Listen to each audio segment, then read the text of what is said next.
Bismillahirrahmanirrahim. Assalamualaikum warahmatullahi wabarakatuh. Alhamdulillah rabbil alamin, wassalatu wassalamu ala asyrafil anbiya'i wal mursalin wa ala alihi wa sahbihi ajma'in. Asyhadu an la ilaha illallah wahdahu la syarikalah wa asyhadu anna Muhammadan abduhu wa rasuluh. Allahumma salli ala Muhammad wa ala ali Muhammad. Rabbi shrah li sadri wa yassir li amri wahlul min lisani yafqahu qawli, amma ba'du. Apa khabar semua? Mudah-mudahan sihat. Lama kita tak online, ya. Sebab yalah anak-anak balik, bayi-bayi balik kan. Jadi susah sikitlah kita nak online ni. Alhamdulillah semua dah saya letak dalam bilik. Jadi insya-Allah tuan-tuan dan puan-puan, kita hari ni nak bincangkan satu tajuk yang berkaitan dengan diri kita, iaitulah kita nak mengenali siapakah makhluk Allah yang selalu menghasut kita untuk mengikuti segala jejak langkahnya. Iaitulah makhluk Allah yang bernama Iblis. Siapa Iblis ni? Kita nak tahu asal-usul Iblis ni. Iaitulah Iblis ini asal namanya ialah Azazil. Kita nak tahu Azazil ni bagaimana. Saya ada tulis dalam Facebook saya pagi tadi, Azazil hamba Allah yang taat tetapi derhaka di akhirnya, ya. Ketua syaitan atau iblis asalnya bernama Azazil, ya. Menurut syariat Islam, Azazil adalah pemimpin kelompok syaitan dalam kalangan jin dan juga manusia yang kufur, ya. Sebelum diciptakan Adam, Azazil ni dia pernah menjadi imam para malaikat, yakni yang digelar Sayyidul Malaikat, ketua bagi malaikat, kan. Bayangkan betapa besarnya dia punya tahap tu sampai digelar Sayyidul Malaikat, kan, ketua bagi malaikat. Sayyidul Anbiya siapa? Nabi Muhammad sallallahu alaihi wasallam. Sayyidul Ayyam, penghulu bagi hari Jumaat. Itu di antara yang mana penghulu bagi bulan Ramadan. Semuanya Sayyidul ini ketua-ketua, ya. Selama berapa puluh ribu tahun sebelumnya dia derhaka kepada Allah. Dia ni satu makhluk yang cukup taat. Kalau nak dibandingkan ketaatan manusia dengan ketaatan si iblis ni, lagi taat iblis daripada kita ni. Cuma kerana dia derhaka pada Allah Subhanahu Wa Taala, maka dia ini dihumban dan dilaknat oleh Allah Subhanahu Wa Taala selama-lamanya. Nak tahu cerita dia macam mana? Baik. Iblis ni dia sangat taat dengan perintah Allah dan telah menyembah Allah selama 1000 tahun. Bayangkan 1000 tahun. Oleh kerana dia terus ni taat ni, dia sembah Allah, dia beribadat, dia semayang, semualah dia buat. Maka Allah Ta'ala mengangkat darjatnya ke langit yang pertama. Di situ dia menyembah Allah selama 1000 tahun lagi. Dan diangkat ke langit kedua, terus beribadat tanpa jemu bertahun-tahun lamanya. Memang dia ni memang kaki ibadah, orang panggil ahli abid, ya. Dan akhirnya dilantik menjadi ketua atau imam bagi malaikat. Ingat, Azazil ni dia dicipta daripada api, malaikat cahaya, ya. Dia bukan bersama dengan malaikat, ya. Dia hanya sebagai ketua malaikat tapi dicipta oleh api. Sebab dia dalam kalangan bangsa jin. Bangsa jin ni memang dicipta daripada api, ya. Ibadahnya kepada Allah Ta'ala sangat banyak dan ada riwayat mengatakan bahawa Azazil telah beribadah kepada Allah selama 80,000 tahun dan tidak ada tempat kat dunia ni yang tidak pernah dijadikan tempat sujud kepada Allah. Maknanya semua tempat dia pernah sujud. Punya hebat Azazil ni, sampai semua tempat kat dunia ni semua dia pernah sujud. Kita cakap kat masjid, kat rumah gitulah, kan. Berdasarkan pada satu riwayat, satu ketika malaikat Israfil telah melihat akan satu perkara yang tersurat di Lauh Mahfuz. Malaikat Israfil ni apa dia? Malaikat apa? Malaikat apa Israfil? Israfil apa dia malaikat? Israfil tu yang meniup sangkakala, ya. Dan melihat di Lauh Mahfuz yang mana tertulis akan adanya satu hamba Allah yang telah beribadat selama 80,000 tahun tetapi hanya kerana satu sahaja kesalahan, maka ibadah hamba itu tidak diterima Allah dan hamba itu akan terlaknat sehingga hari kiamat. Bayangkan dekat Lauh Mahfuz ada tertulis satu hamba Allah yang cukup taat, ibadahnya selama 80,000 tahun, tapi dek kerana satu kesalahan, maka ibadahnya semua ditolak oleh Allah sehingga dia dilaknat sampai kiamat. Maka ketika itu menangis Israfil melihat suratan tersebut yang tertulis di Lauh Mahfuz, dan dia khawatir perkara itu merujuk pada dirinya sendiri. Nampak tak malaikat Israfil, satu hamba Allah yang tugasnya hanyalah untuk meniup sangkakala, yang dia hanya sekarang ni, kata Nabi SAW dalam peristiwa Isra' wal Mi'raj, Nabi SAW melihat malaikat Israfil yang ketika itu mulutnya tu dah masuk ke dalam lubang sangkakala tu, dah tarik nafas dah, tunggu nak hembus saja, matanya tepat ke arasy Allah Ta'ala. Allah sebut kun saja, dia terus tiup. Maknanya taat daripada Allah Ta'ala itu sampai macam tu sekali, tunggu arahan betul-betul. Jadi kalau makhluk seperti itu pun bila tengok tulisan yang mengatakan akan ada satu hamba Allah yang akan dilaknat walaupun beribadat selama 80,000 tahun, maka Israfil ni rasa diri dia, tengok sifat rendah diri, sifat tawaduk malaikat ini kan, maka dia risau sangat, dia pun menangis, ya. Maka Israfil tu menceritakan hal demikian kepada seluruh malaikat, maka semua malaikat takut dan bimbang dengan nasib diri mereka ni. Malaikat-malaikat semua bimbang. Sebab siapa dia di antara mereka ni yang akan dilaknat oleh Allah seperti mana yang tulis di Lauh Mahfuz tadi, ya. Lalu mereka pun mintalah kepada ketua mereka, siapa? Azazil tadi. Pergilah berduyun-duyun malaikat berjumpa dengan Azazil, minta doa keselamatan untuk seluruh malaikat. Maka Azazil bermulanya rasa takabur dia, rasa besar dirinya itu, bila mana malaikat-malaikat ni datang berjumpa dengan dia nak minta doa kepada Allah supaya mereka ni selamat daripada dilaknat Allah. Nampak tak? Bila orang mencari Azazil ni, dia rasa bangga. Tengok aku hebat, aku ketua kan, semua malaikat cari aku. Nampak tak?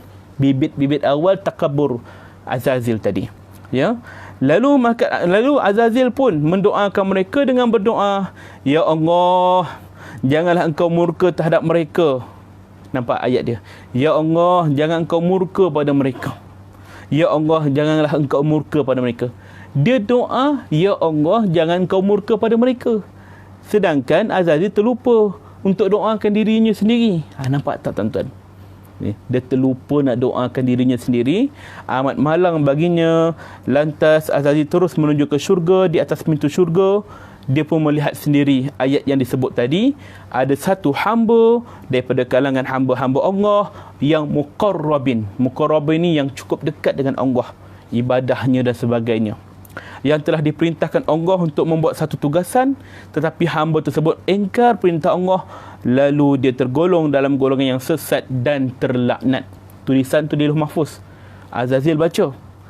Kemudian disebutkan setelah itu, Azazil ini pun berkata kepada Allah SWT, ya Rabb, makhluk manakah yang boleh melawan perintah engkau? Aku mendoakan laknat juga untuk mereka ni. Dia seolah-olah lupa yang dia juga adalah hamba Allah. Maka ini di antara bibit awal Azazil punya kesombongan. Dia rasa macam dia ni tidak tergolong dalam golongan yang boleh dimurkai oleh Allah Subhanahu Wa Taala. Lalu selain daripada doa yang mustajab, nampak tak Azazil ni bukan saja taat beribadat, doanya mustajab. Memang Allah kabulkan. Dia minta, ya Allah, jangan kau murka mereka ni, jangan murka malaikat ni. Maka Allah tidak murka pun malaikat ni. Dia terlupa doa untuk diri sendiri, ya. Maka kerugian besar baginya, ya.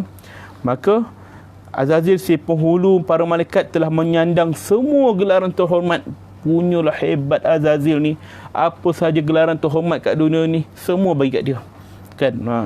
Kemuliaan selama 120,000 tahun.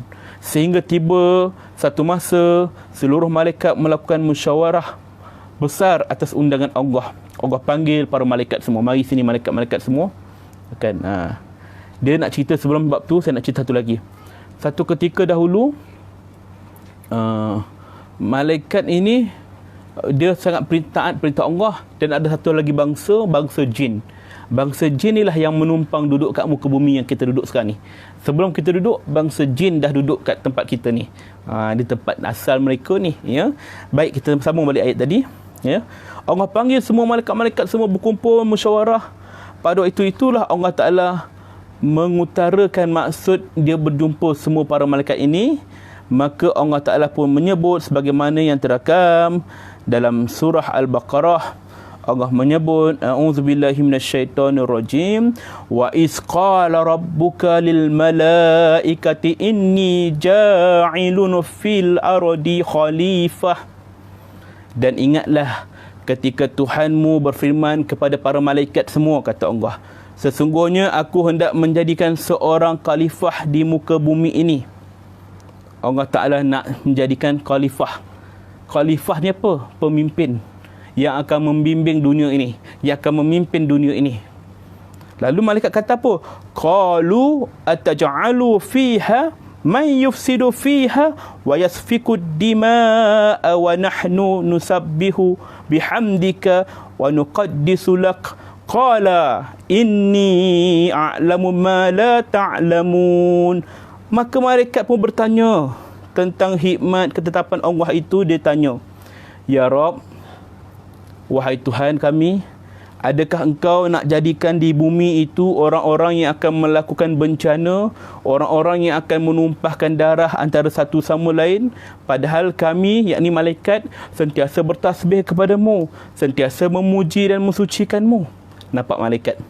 Ya, dia mempersoalkan bukan maksudnya dia nak memperlekehkan apa yang Allah nak buat, tapi kerana dia tahu apa yang telah terjadi berdasarkan pengalaman yang lepas. Apa pengalaman yang lepas? Nanti kita kongsikan. Ya. Lalu Allah berfirman menjawab, sesungguhnya aku tahu akan apa yang kamu tidak tahu. Nampak tak? Allah tahu apa yang kita tidak tahu, apa yang malaikat tidak tahu. Ya. Apa pengalaman malaikat? Kenapa malaikat ni takut sangat? Ya Rabb, kenapa kau nak cipta satu makhluk yang akan buat kerosakan dekat muka bumi ni, yang akan saling bunuh-berbunuhan? Kerana di dunia ini dahulu ada satu makhluk lain yang duduk sebelum manusia, iaitulah bangsa jin yang diciptakan daripada api. Jin ni bila melama, dia ada jin Islam, ada jin kafir, macam kita lah kan, ada jin, ada orang Islam, ada orang kafir. Jadi mereka ini saling buat kerosakan, bunuh-berbunuhan, buat bencana sana sini. Akhirnya Allah murka. Lalu Allah perintahkan penduduk langit, yakni kalangan malaikat, diketuai oleh Azazil tadi, untuk memerangi golongan-golongan fasik, golongan-golongan kufur pada Allah Ta'ala di dunia ni, iaitu kalangan jin. Allah perintahkan, pergilah ke dunia, perangilah mereka yang melakukan kerosakan bencana. Kan Allah suruh perang mereka. Kecuali kalau mereka ni lari ke hutan, kalau mereka lari bersembunyi di gua, kalau mereka bersembunyi lari di laut, maka jangan kacau mereka. Nampak tak? Allah Ta'ala punya belas kasihnya tetap ada pada makhluknya. Lalu bertempiaranlah malaikat jin-jin ni lagi. Lalu bila dah selesai peperangan, maka tinggallah saki-baki jin yang bersembunyi di hutan, di gua, di laut, di tempat-tempat yang terpencil. Sekarang tuan-tuan ya, itu sebab tu kita kena hati-hati bila kita pergi kat gua, pergi kat hutan, pergi kat laut, kan, jaga mulut kita. Bukan sebab apa, memanglah Allah tu Maha berkuasa, tapi kita sedang pergi ke tempat ada penghuninya. Kita kena jaga adab dan sebagainya. Baik, berbalik kepada tadi, bila mana Azazil ni dia menang dalam peperangan tu, maka sifat takaburnya makin besar.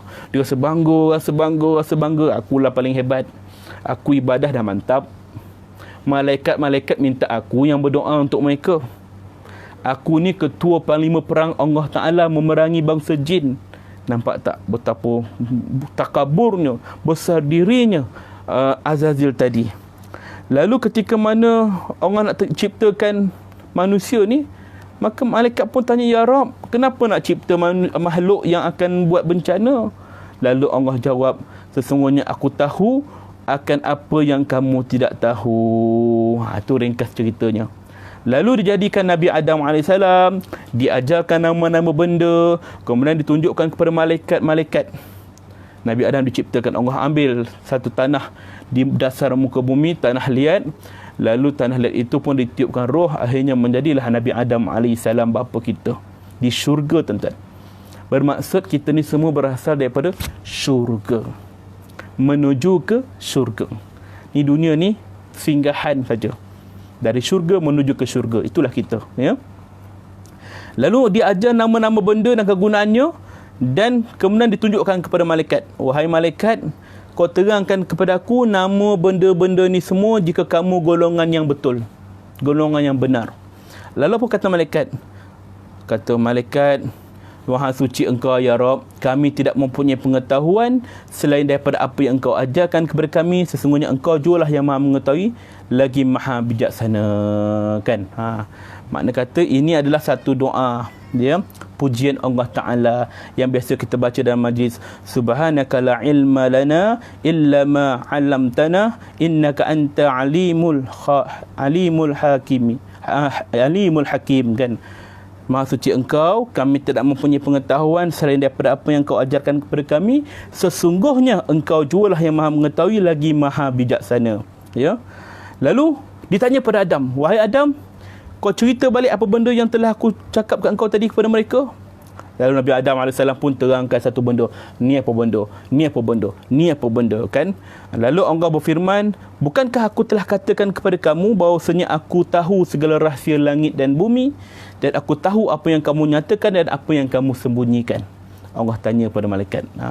Maknanya Allah tunjukkan kebesaran dia. Kan? Ini cerita bibit dia lah. Lalu, ini perintah pengakhir. Terakhir menunjukkan betapa sombongnya Azazil tadi. Ya. Wa isqulna lil malaikati isjudu li adama fasajadu illa iblis aba wastakbaru wa kana minal kafirin.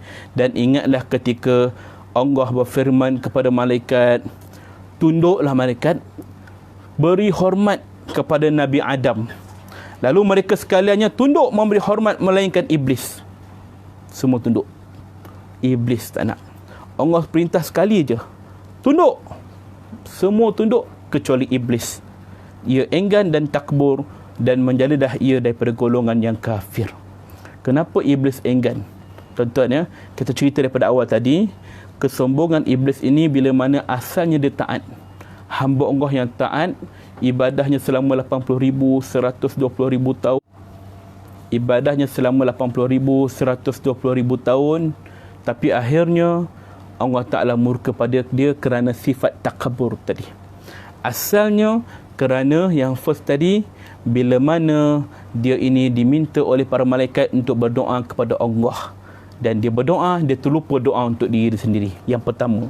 Kemudian yang kedua, bila mana dia ini dilantik menjadi ketua malaikat oleh Allah Ta'ala, dia rasa bangga.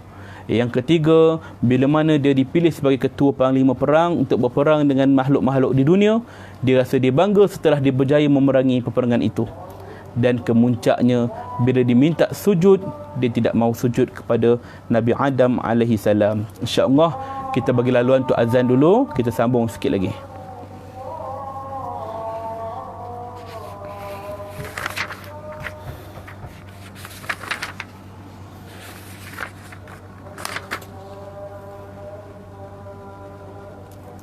Ya, silakan share. Saya baca komen dulu.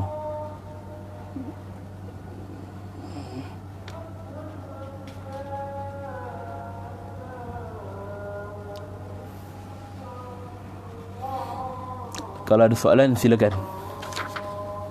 Asyhadu an la ilaha illallah.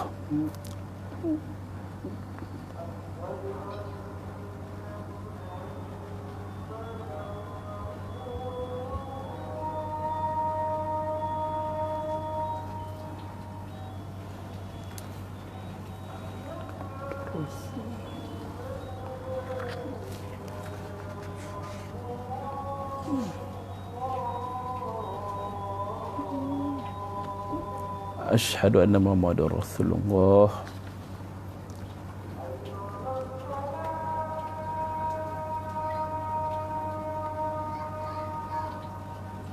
La haula wala quwwata illa billahil azim.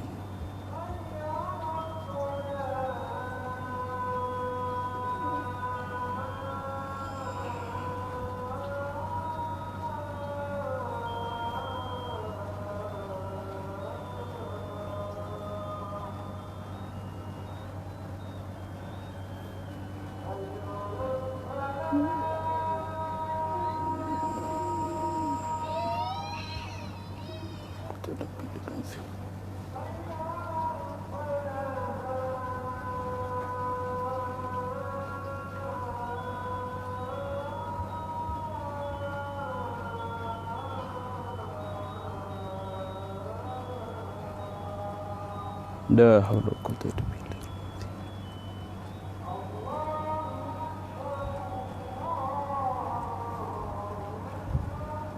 Allahu Akbar.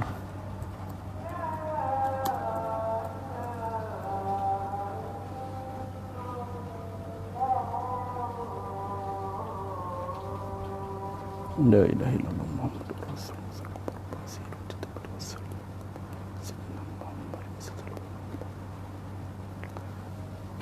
Baik, kita sambung sikit lagi, ya. Dan ketika mana diminta oleh Allah Ta'ala untuk sujud, wa isqulna lil malaikati isjudu li adama fasajadu illa iblisa qala asjudu liman khalaqta tina. Nampak tak? Ayat ni daripada surah Al-Isra ayat 61, ya. Dan ingatlah ketika kami berfirman kepada para malaikat, ya, sujudlah kamu kepada Adam, maka mereka sujud illa iblis, kecuali iblis. Dia berkata, apa kata iblis? Qala asjudu liman khalaqta tina. Nampak tak ayat bongkaknya dia tu? Kan? Dia bukannya kerana tidak sujud pada Adam tu sangat, tidak. Tapi kerana dia berlagak dengan Allah. Ya Allah, kata dia macam tu. Ya Rabb, patutkah aku sujud kepada makhluk yang kau jadikan daripada tanah tu? Nampak tak? Dia seolah-olah menghina ciptaan Allah. Ya Rabb, takkanlah aku nak sujud pada orang yang kau cipta daripada tanah tu, makhluk yang kau cipta daripada tanah tu. Nampak kesombongan iblis bukan kepada Nabi Adam AS, tetapi kepada Allah yang menciptakan Nabi Adam AS. Ya. Kemudian orang begini, maka perkataan ini menunjukkan kesombongan kemuncak, pengakhir kepada takabur iblis tadi, ya. Kemudian Allah Ta'ala pun murka kepadanya, ya. Allah Ta'ala pun kata, qala ara'aitaka hadzal ladzi karramta alayya la in akhartani ila yaumil qiyamah la ahtanikanna zuriyatahu illa qalila. Ia berkata lagi, kabarkanlah kepadaku, inikah orangnya yang kau muliakan mengatasi aku. Nampak ayat dia seterusnya. Ya Rabb, ini ke manusia orang yang kau muliakan daripada aku? Aku ni beribadat lama dah, 120,000 tahun aku beribadat. Ini ke makhluk yang kau kata lebih mulia daripada aku? Jika engkau bagi tempoh kepadaku hari kiamat, sampai hari kiamat, tentu aku akan memancing, menyesatkan zuriat keturunannya, kecuali sedikit di antaranya. Nampak tak? Dia berjanji, ya Rabb, sebab Allah dah murka pada dia. Allah dah halau dia daripada syurga setelah dia tidak mau sujud kepada Adam AS. Dia enggan, maka dia menjadi golongan kafir. Lalu Allah Ta'ala pun suruh iblis keluar daripada syurga. Kau ni golongan yang terlaknat, ya. Kemudian dia kata, ya Rabb, kalau macam ni lah rupa orang yang kau kata mulia daripada aku ni, bagi aku tempoh, kata dia, bagi aku waktu, aku nak sesatkan dia sampai zuriat keturunan dia, kecuali sedikit yang selamat. Nampak tak? Jahat ni iblis ni. Patutnya bila Allah dah hukum, cepat-cepatlah bertaubat. Tapi tidak. Sombong iblis ni sampai kesudah dah kena halau, dia kata, ya Rabb, aku janji aku sesatkan keturunan Adam ni. Nampak tak? Ya. Lalu kata apa Allah? Qala ashab faman tabi'aka minhum fa inna jahannama jazaukum jazaa'am mawfura. Allah berfirman, pergilah kamu wahai iblis, buatlah apa yang kau nak buat. Kemudian siapa yang menurutmu di antara mereka, maka sesungguhnya neraka Jahannamlah balasan kamu semua sebagai balasan yang cukup. Allah Ta'ala kata kat iblis, pergilah, kau nak buat apa kau punya suka. Siapa yang ikut cakap engkau, yang berpaling daripada aku, maka engkau dan mereka ni semua penghuni neraka Jahannam. Dan aku akan bagi balasan yang setimpalnya atas perbuatan mereka ini. Maka inilah permulaan dendam iblis ni kepada umat manusia, anak Nabi Adam AS. Tuan-tuannya, kesombongan iblis inilah yang perlu kita jauh. Sombong, takabur, ujub, ini sifat iblis. Apa dia sombong? Besar diri ni. Takabur, besar diri, ya. Allah SWT menyebut, Fabisa maswal mutakabbirin, maka seburuk-buruk tempat bagi orang-orang yang sombong dan takbur adalah neraka Jahannam. Ya. Dalam hadis Nabi SAW menyebut, tidak akan masuk syurga. Tidak akan masuk syurga orang yang di dalam hatinya ada sifat sombong walaupun seberat zarah. Takkan. Jangan haraplah masuk syurga walaupun seberat zarah. Kerana sifat sombong ini bukan sifat makhluk, tapi sifat Allah. Sifat takabur ni bukan sifat makhluk, sifat Allah yang wajib membesarkan dirinya, kerana dialah yang menciptakan kita, dialah yang kekal abadi. Kita makhluk akan hancur binasa. Baik, berbalik kepada iblis tadi. Bila disebut Azazil, maka dihumban Allah sebut dia iblis. Lalu iblis pun berjanji nak menghantam, menggoda Nabi Adam AS dan keturunannya. Dan ketika itulah benda pertama yang dia berjaya menghasut kepada Nabi Adam AS, iaitulah ketika mana Allah Ta'ala suruh Nabi Adam ni duduk diam-diam dalam syurga, ya. Dan kami firman, wa qulna ya adamu uskun anta wa zawjuk al-jannah wa kula minha ragadan haitsu syi'tuma wa la taqraba hadhihi syajarat fatakuna minaz zalimin. Wahai Adam, kau duduklah dengan isteri kau dalam syurga, makanlah daripada makanannya sepuas-puasnya, apa yang kau nak, apa yang kau suka kau ambil lah. Dan janganlah kau hampiri syajarah, pokok ni, jangan ambil pokok ni. Syajarah ni jangan usik. Jika kau menghampirinya, maka terjadilah kamu daripada golongan-golongan yang zalim. Allah minta kepada Adam dan isterinya, benda lain kau boleh buat, tapi jangan kau hampiri pokok ni. Pokok apa? Wallahu alam, ya. Orang sebut pokok khuldi, wallahu alam. Tak tahu apa nama pokok tu, tapi dalam Quran sebut pokok saja, syajarah saja Allah sebut, ya. Lalu Adam AS dan isterinya, ya, Siti Hawa AS pun duduk dalam syurga indah, permai, kan, bebas, buatlah apa patut, kan. Kemudian syaitan ini memang dengki kepada Adam. Dia pun menghasut, dia cuba menggoda. Padahal dia dah keluar dah daripada syurga, tapi dia ni sifatnya memang suka menghasut. Dia menyamar dan sebagainya. Kelicikannya memang luar biasa, sehingga kan orang alim pun boleh jadi zalim, orang yang abid pun boleh jadi fasik dan sebagainya. فَأَزَلَّهُمَا الشَّيْطَانُ عَنْهَا فَأَحْرَجَهُمَا مِمَّا كَانَ فِيهِ وَقُلْنَا اهْبِطُوا بَعْضُكُمْ لِبَعْضٍ عَدُوٌّ وَلَكُمْ فِي الْأَرْضِ مُسْتَقَرٌّ وَمَتَاعٌ إِلَى حِينٍ. Setelah itu maka syaitan menggelincirkan mereka berdua daripada syurga dan menyebabkan mereka keluar daripada nikmat yang mereka telah berada di dalamnya, dan kami berfirman, turunlah kamu. Dia dekat juga pokok tu. Adam AS dan Siti Hawa pergi juga pokok tu. Dah kata dia jangan dekat dengan pokok tu, dia pergi juga ke pokok tu. Lalu disuruh keluar oleh Allah Ta'ala, turunlah kamu.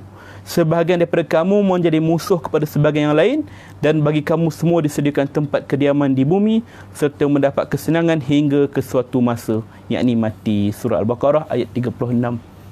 Orang kata, pergilah. Nampak, turunlah. Iblis dihalau keluar, tapi Adam AS dan juga Siti Hawa AS disuruh keluar, disuruh turunlah kamu. Sebab ini semua adalah ketetapan Allah. Memang Allah dah planning pun, ya. Memang Allah dah rancang pun nak menjadikan begini, asbab sahaja, ya.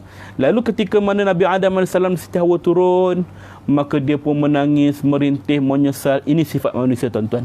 Berbeza dengan syaitan, bila mana dia derhaka pada Allah, dia tidak merintih, tak menangis. Dia sombong, Maka kalau orang dah buat dosa, dah buat salah, dia tidak rasa menyesal, dia tidak merintih, tak bertaubat, tak minta ampun, maka sifatnya sama macam syaitan, sombong, ya. Sifat asal manusia, bila buat kesalahan, dia akan minta maaf, minta ampun, taubat kepada Allah Ta'ala. Maka Adam AS bila turun ke muka bumi, dia menangis, meratap pada Allah Ta'ala, ya. Dan akhirnya Allah Ta'ala ajarkan kepada Nabi Adam AS satu doa melalui perantara malaikat Jibril AS. Doa yang sampai hari ini kita amalkan. Apa dia doa Nabi Adam AS? Rabbana zalamna anfusana wa illam taghfir lana wa tarhamna lanakunanna minal khasirin. Rabbana zalamna, Allah suruh kita mengaku, ya Rabb, kami ni telah menzalimi diri kami sendiri. Allah tak pernah zalim kat kita, Allah tak pernah aniaya kita, tapi kita yang mencampakkan diri kita ke arah kebinasaan. Ya Rabb, kami telah menzalimi diri kami sendiri. Wa illam taghfir lana, jika Engkau tidak ampunkan dosa kami, ya Rabb, wa tarhamna, dan tak kesian kepada kami, ya Rabb, lanakunanna minal khasirin, termasuklah kami dalam golongan-golongan yang rugi. Ini doa yang Allah Ta'ala ajar pada Nabi SAW. Nabi Adam pun berdoa sehingga Allah terima taubatnya. Masya Allah, tabarakallah, tuan-tuan, ya. Ini sifat manusia. Iblis terus dengan dendam kesumatnya, jahatnya, setelah dihalau daripada syurga, terus menerus menghasut Bani Adam AS, terus sehinggalah berlaku pembunuhan Habil dan Qabil dan sebagainya. Sehinggalah iblis ini Allah campakkan sedikit hidayah kepada dia, sebab Allah ni nak menunjukkan rasa kasih dia. Allah nak tunjukkan betapa penyayangnya, ya. Jadi ketika inilah Allah Ta'ala pun hendak menjadikan asbab. Maka iblis ini pernah satu ketika dia berjumpa dengan Nabi Musa AS. Nabi Musa ni satu hamba Allah, satu Nabi yang boleh bercakap direct, boleh berhujah dengan Allah SWT.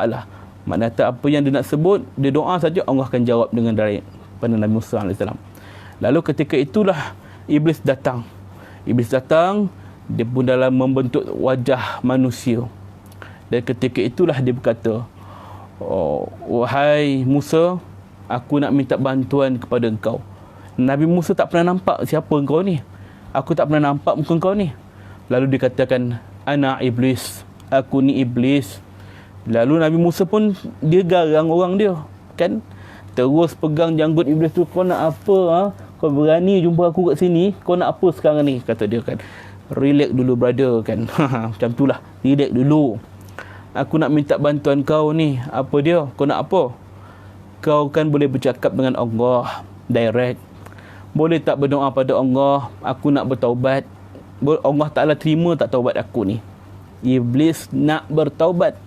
Allah campakkan hidayah kat dia sikit, nak uji dia, ya, nak menunjukkan betapa hebatnya kuasa Allah, kasih sayang Allah, rahmat Allah ni luas. La ta'natu min rahmatillah, jangan putus asa daripada rahmat Allah. Maka iblis pun berkata, aku nak bertaubat, boleh tak aku bertaubat? Allah ampunkan dosa aku. Tidak. Lalu Nabi Musa kata, bagi aku masa. Nabi Musa pun berdoa pada Allah Ta'ala, minta pada Allah, ya Rabb, iblis datang kepadaku, dia nak bertaubat, adakah engkau akan ampunkan segala dosanya? Lalu apa jawab Allah? Aku ini Tuhan yang maha pengampun lagi maha penyayang. Tidak ada dosa, tidak ada taubat daripada hamba-Ku yang aku tolak. Aku boleh terima taubat si iblis, tapi bersyarat. Apa syarat dia? Iblis, dia kena buat apa yang aku perintahkan dia dulu buat, tapi sampai sekarang dia tak buat lagi. Apa dia, ya Rabb? Dia kena sujud pada Adam. Nampak? Itu saja perintah Allah. Adam sudah tiada, dah meninggal.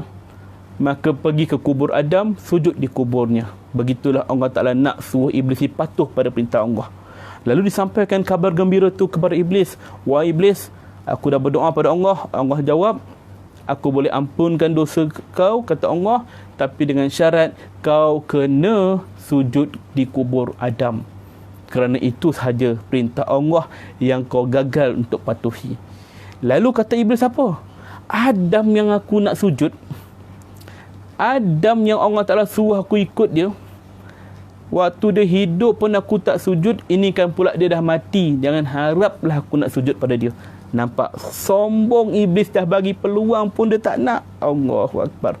Akhirnya kekallah iblis dilaknat Allah selama-lamanya. Wa iyyazubillah min dzalik. Sebab tu tuan-tuan, kita ni makhluk istimewa. Allah kasih kita, Allah sayang kita. Buatlah dosa menggunung macam mana sekalipun. Iblis bukan tak sujud pada Allah, tak sujud pada Adam, langgar perintah Allah sekali je, Allah laknat dia selama-lamanya. Tapi manusia ini banyak kali tersungkur pada Allah Ta'ala, ya, tapi Allah bagi ruang, peluang pada kita untuk sentiasa dekatkan diri padanya. InsyaAllah kalau kita ikhlas, Allah akan bantu kita lagi dan lagi. Tapi kalau kita ini tidak ikhlas, maka setakat itu sajalah usaha kita, ya. Maka perlu usaha lebih lagi, ya. Rahmat Allah ni luas. Maka pengakhirannya tuan-tuan, puan-puan, sebagai pengajaran kita dalam tajuk yang kita bincangkan hari ini tentang Azazil, hamba Allah yang taat tetapi derhaka kepada Allah di akhirnya, ini adalah satu kisah nyata yang disebut oleh Allah dalam Al-Quran sebagai pengajaran umat manusia agar tidak sombong dan takbur setelah mendapat kedudukan dan pangkat yang tinggi di dunia. Janganlah kau sombong. Janganlah kau anggap kau ni je yang paling hebat. Kau ni saja, orang lain semuanya bawahan kau. Jangan. Ya. Usaha orang lain jangan kau pandang remeh. Hari ini ramai manusia yang semakin lupa diri. Pada awalnya mereka taat kepada perintah Allah, namun setelah mendapat apa yang dicita-citakannya, dia mula sombong diri dan mula pandang rendah kepada orang lain. Ramai manusia macam ni. Dapat pangkat sikit dia rasa hebat, rasa bangga. Orang lain tak boleh lebih daripada aku. Aku saja yang pertama, kan Allah. Sifat sebegini wujud pada diri iblis, maka jauhilah diri kita daripada sifat sombong dan takbur sepenuhnya. Dan janganlah pandang rendah kepada orang lain, kerana bimbang kita akan dilaknat oleh Allah sebagaimana Allah melaknat iblis laknatullah wa iyyazubillah min zalik. Itu pengajaran dari Allah, tuan-tuan. Jadi jauh diri kita daripada sifat sombong. Tidak akan masuk syurga bagi orang yang ada sifat sombong walaupun ada seberzar zarah di hatinya. Allahu Akbar, tuan-tuan. Jadi sekadar itu, jika tidak ada persoalan yang dibangkitkan, kita akan tutup. Saya nampak ada soalan tadi. Apa soalan dia ni? Soalan, boleh ke tanya soalan mengenai hukum forex? Tanya pasal hukum forex pula. Itu tanya forum lain lah, ya. Soalan lagi, Muhammad Yaakob, apa tanda kita pernah mimpi iqamah belakang seorang alim ulama untuk salat berjemaah dari syaitan atau sebaliknya? Mohon penjelasan. Baik, mimpi ni kata ulama ada 3. Ya, satu mimpi para nabi, kan. Makna mimpi para nabi ni mimpi yang benar lah, kan. Mimpi para nabi ni apa-apa sajalah mimpi yang nabi mimpi semua benar, kan, wahyu dan sebagainya. Kan. Mimpi kita orang biasa ni pula sama ada satu benda yang kabar gembira daripada Allah Ta'ala ataupun sekadar mainan syaitan. Maka kalau cerita yang baik-baik yang kita mimpi ni, mudah-mudahan benda tu adalah kabar gembira, insya-Allah. Kita sangka baik saja pada Allah Ta'ala, ya. Sebab katanya mimpi iqamah belakang seorang alim ulama tu benda yang baiklah, kan. Jadi takkan pula syaitan nak suruh iqamah, kan. Tak logik pula, kan. Baik, soalan lain. Maaf bertanya, kata Muhammad Faisal, Ustaz kata ini adalah perancangan Allah daripada awal. Adakah ini bermaksud iblis telah dikambing hitamkan untuk menjadikan rancangan ini? Allahu Akbar, bahaya, ya. Soalan macam ni bahaya, ya. Kita mungkin maksud tuan tidaklah nak memperlekehkan ataupun mengatakan benda ini sebagai kambing hitam, tidak, ya. Lebih kepada pertanyaan. Tapi bab ini bukanlah kita nak katakan, kita kena husnuzon, ya. Setiap perancangan Allah ni ada maksudnya, ada hikmahnya. Dia sama juga macam soalan orang lain. Kalau Allah Ta'ala dah tahu manusia tu nak masuk neraka dan ada manusia masuk syurga, jadi adakah orang yang masuk neraka ni dikambing hitamkan? Maka ayat tu tak patut. Kita sebagai makhluk tidak patut bertanyakan soalan demikian. Ada soalan yang boleh kita ajukan, ada persoalan yang kita perlu tapis, ya. Maknanya ada soalan bab ketuhanan ni, dia jangan sampai kita ataupun overshadow, macam lebih-lebih sangat, ya. Minta maaf, wallahu alam. Ada soalan lain nak tanya? Ada? InsyaAllah. Baik. Jika tak ada lagi persoalan-persoalan yang nak ditimbulkan, jadi kita akhir dengan doa. A'udzubillahi minasyaitonirrajim. Bismillahirrahmanirrahim. Alhamdulillah Rabbil Alamin. Wassalatu wassalamu ala ashrafil anbiya wal mursalin wa ala alihi wa sahbihi ajmain. Allahumma salli ala Muhammad wa ala ali Muhammad. Allahumma ghafir lana dhunubana wa walidina warhamhum kama rabbawna sighara. Allahumma inna nas'aluka ridhaka wal jannah wa na'udzubika min sakhatika wan nar. Allahumma ya Allah, kami ni hamba-Mu yang lemah ya Allah. Ampunkan dosa kami ya Allah, dosa kedua ibu ayah kami ya Allah, dosa para guru kami ya Allah, dosa ahli keluarga kami ya Allah, dosa muslim muslimat, mukminin mukminat sama ada hidup ataupun telah meninggal dunia ya Allah. Ya Allah, kami mohon padamu ya Allah, kurniakanlah rahmat-Mu kepada kami ya Allah. Jauhilah ya Allah segala wabak penyakit kepada kami ya Allah, terutamanya wabak COVID-19 yang sedang melanda diri kami ini ya Allah. Ya Allah, kami mohon padamu ya Allah, kembalilah kami kehidupan seperti biasa ya Allah, kehidupan yang aman ya Allah. Kami rindukan lantai tempat kami bersujud di masjid ya Allah. Kami rindukan berjabat tangan sama saudara kami ya Allah. Kami rindukan berpelukan sama saudara kami ya Allah. Allahumma ya Allah, lindungilah kami daripada segala wabak penyakit, daripada segala bala bencana, daripada hasad dengki syaitan dan manusia, daripada segala apa saja jua malapetaka-Mu. Ya Allah, kami mohon padamu redha-Mu ya Allah. Rahmatilah kami dunia dan akhirat. Kurniakan kami husnul khatimah, jangan Kau beri kami su'ul khatimah. Akhirilah kalam kami dengan kalimah la ilaha illallah. Ya Allah, berikanlah kami minum air telaga Al-Kausar milik Nabi SAW di akhirat nanti. Ya Allah, kami mohon padamu ya Allah, permudahkanlah langkah kaki kami ketika melintasi titian siratal mustaqim ya Allah. Ya Allah, masukkanlah kami ke dalam syurga-Mu tanpa hisab ya Allah. Syurga yang tertinggi yang ditepati oleh para nabi, para rasul, para siddiqin, para syuhada dan orang-orang soleh. Walaupun kami tahu kami tak layak bersama mereka ya Allah, tapi semuanya inilah pengharapan kami kepada rahmat-Mu ya Allah.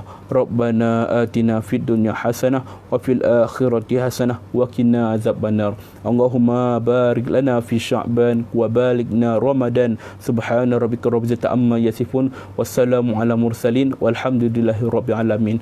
Taqabbalallahu minkum minna wa minkum taqabbal ya karim. Jumpa lagi. Assalamualaikum warahmatullahi wabarakatuh.